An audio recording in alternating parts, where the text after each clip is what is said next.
In Buena Park, California, police said that they had received more than 200 telephone calls from people concerning an 8-foot-tall, man-like creature living in the city sewer system. Buenafoot, as it became known, failed to appear at a monster watch, but 2 men claim that they found footprints and handprints, proving a huge humanoid is nearby. Hundreds of people have called the police station to inquire about their safety and the safety of relatives in the area, since 5 separate people reported on Monday that they saw the beast walking down a storm tunnel. Quote, "We've had 200 to 500 calls easily," says Officer Terry Barnum. "We're telling people that we have investigated the area and found nothing there." Dennis Ruminer, a member of a group called the Special Forces Investigations, which investigates unexplained phenomena, claimed Wednesday that he found footprints and handprints of the beast in a drainage tunnel. Quote, "We were looking around the mouth of the tunnel when someone shouted, 'There's a track,'" Ruminer said. "There were a lot of people around, and as we went to look, a kid stepped on the track, so we only saw the front part. But it was definitely a humanoid footprint with 5 big toe marks, about 7.5 inches across the ball of the foot. Before we got a good, clear look at it, another kid stepped on it and completely obliterated the evidence." But Ruminer said that he and his partner, Tom Mazzulla, set to track the creature and went inside the tunnel where they found a handprint. Ruminer said that the team made a plaster cast of the print and took pictures of several other sets of prints discovered further back in the cave. Frank Mizzanelli, manager of an apartment building near the drainage ditch, said that he heard the beast, but he never saw it. He said, quote, "It roared and growled, just like a dinosaur in the movies." About 100 volunteers held a monster watch on Tuesday night, but failed to spot anything resembling the beast. Article originally printed in the Syracuse Herald-Journal, Friday, May 14th, 1982.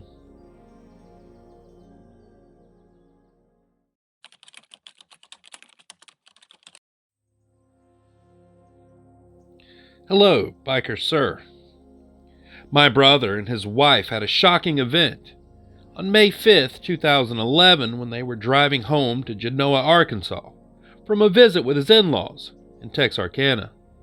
He was driving eastbound on Tennessee Road, County Road 16, at around 7:30 p.m., and had just gone by Mosley Road, when a creature suddenly jumped out of the trees and brush, crossed the road, and then blended into the thick woods. It was headed in the direction of Old Biddy Lake. They both got a decent look at it and said that it was over 6 feet tall and very stout, with huge legs and feet. It was completely covered with very long reddish-brown hair that had dirt and debris matted into it. When they stopped the car to look in the direction that it headed into the woods, they got a whiff of a horrific stench as the windows were open. Now, I'd heard tales of the Falk monster since I was a young girl, but never really believed it. We actually lived near the Mercer Bayou at one point, and talked to several people who verified the stories. My brother doesn't dare identify himself, since he feels that it might cause problems, but he felt there was need for a warning. Now, I do believe him, because he's never lied to me and is very trustworthy. He's a very hard-working guy and an experienced outdoorsman who knows the swamps and backwoods of southwest Arkansas like the back of his hand. But this one experience has left him shaken, to the point that he was at a loss of words when talking to me, which is very unlike him. That's about all he had to say. Have any of your other viewers had any other recent sightings in the area? Thanks for reading. Respectfully, signed, Danielle.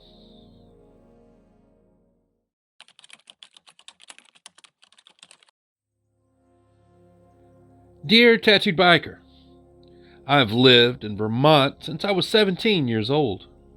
I'd never heard of Bigfoot nor seen anything like it in my life. I've seen black bears stand on their hind feet and take a few steps, but always return to their four-legged walk. I married my husband back in 1967 and had 3 children from 1970 to 1972. There are only 2-lane roads in the state, except for I-89, which goes from I-91 in Massachusetts into I-89 and winds its way clear up into Canada. We lived in Windsor, Vermont, centered next to the Connecticut River, nestled against Mount Ascutney. It's truly a beautiful place to live.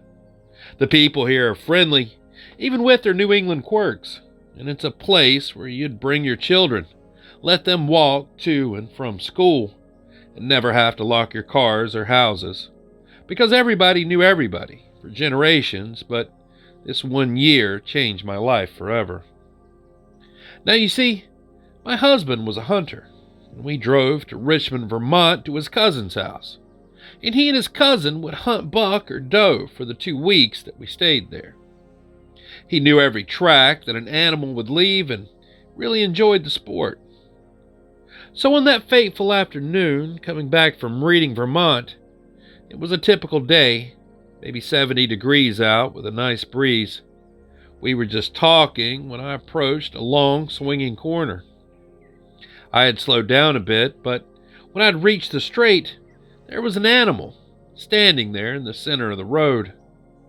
I came to a stop just yards from the thing. We both thought it was a bear as it was hunched over with its back to us.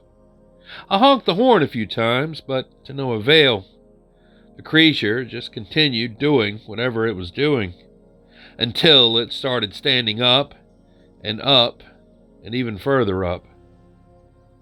This thing had to have been 9 feet tall, and maybe 800 pounds. Reddish brown, shaggy fur. That's when it turned around. Neither of us could speak as it eyed us. It was very apparent that whatever it was extremely intelligent. It was a male, but the largest animal I'd ever seen up close, and my husband was just as shocked as I was at the sight of this thing. It eyed us for maybe a minute or two, looking directly into each of our eyes, and that's when it turned and took a step towards the side of the road. And 1 step and it was on the grass. Another step, and it was going into what the hunters call the pucker brush, because they had thorns 2 inches long or better, and it made you pucker for the pain that it inflicted. Then the animal was just gone. We just sat there, and I don't even know how long afterwards, but eventually a car came up behind us, and I had to start moving. We didn't speak of it until the next day, as we were trying to wrap our minds around what we had just witnessed. Years later, I came across a book by Ivan Sanderson about a large humanoid animal named Sasquatch or Bigfoot, and that's when I realized what we had seen. I rushed home to show my husband what I'd found, and from then on, we watched the sides of the roads and looked out in the fields, but never saw the creature or anything like it again. I'm truly thankful for what we saw that day, as it made me realize that there's more to this world than we could ever imagine. We never told anyone about our encounter until much, much later, because we thought that no one would believe us anyway. Signed, Sandra.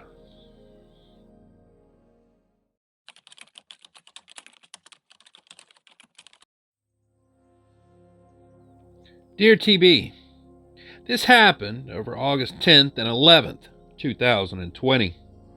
I was on a backpacking excursion with one other person, and we were in the Seneca Creek, Spruce Knob backcountry in West Virginia. What was supposed to be a 3-day, 2-night, 16-mile outing turned into a day and a half, 20-mile mistake, thanks in part to some terrible weather and admittedly some poor decision-making on our part. That Sunday, we ended up hiking 18 miles to get back to the trailhead, and the last 5 of those were in torrential rain in the dark on the Huckleberry Trail for those who are familiar. About 3 miles before we reached the trailhead, I started hearing loud branches cracking over to my left. I was leading, if that matters. It was easy to blame it on the weather, but the further we walked, the louder and closer it seemed to get.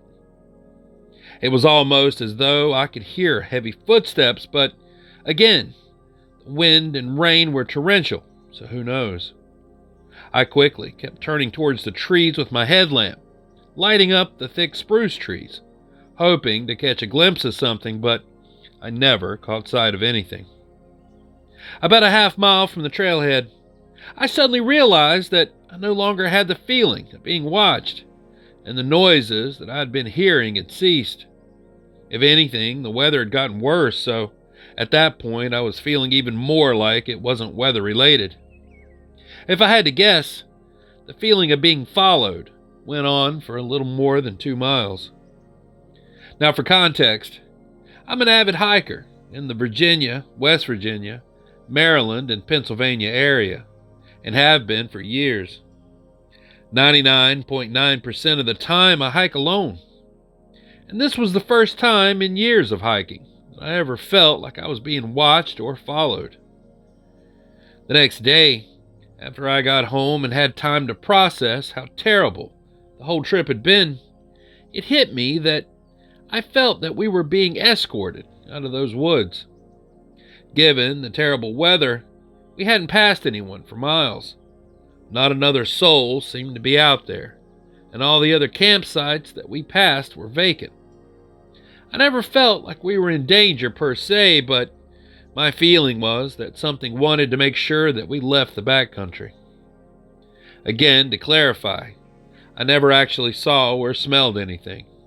It was all just noises and feelings, and I never felt like we were in any kind of danger. I just felt uneasy the whole time. I didn't mention this to my hiking partner, mostly because I'd made an offhand joke about Bigfoot hours earlier, and she became very serious and explaining how Bigfoot couldn't be real. Now, I knew there wouldn't be any support there. I made the joke when she said that she heard bongo drums out of nowhere. I didn't hear that sound, though. A few times I did hear what I thought were wood knocks. One final thing to note is that I also had an experience about 30-ish miles north of here, in Davis, West Virginia, back in 2013. I was driving with someone around 1 a.m. on our way back to a cabin. As we rounded a curve, I swear that I saw Bigfoot on the side of the road, headed up the embankment into the woods. He stopped briefly when illuminated by my headlights, and I remember thinking that he looked so startled. I also remember immediately thinking, wow, he's a lot shaggier than I thought he would be. The hair or fur was a deep auburn color. My friend happened to be looking down at her phone, but I screamed and slammed on my brakes. I remember actually shaking and being able to verbalize to her what I'd seen. I couldn't believe what I thought I saw. The entire encounter lasted no more than around 3 seconds. Now, these are the only 2 experiences or encounters that I've had in my life. I'm wondering if anyone else out there has had any similar experiences in the Seneca Creek, Spruce Knob area, or anywhere in that national forest. Or if you think that it's possible that this could have actually been a Bigfoot, making sure that we left the woods. Thanks for letting me share. Signed, Brenda.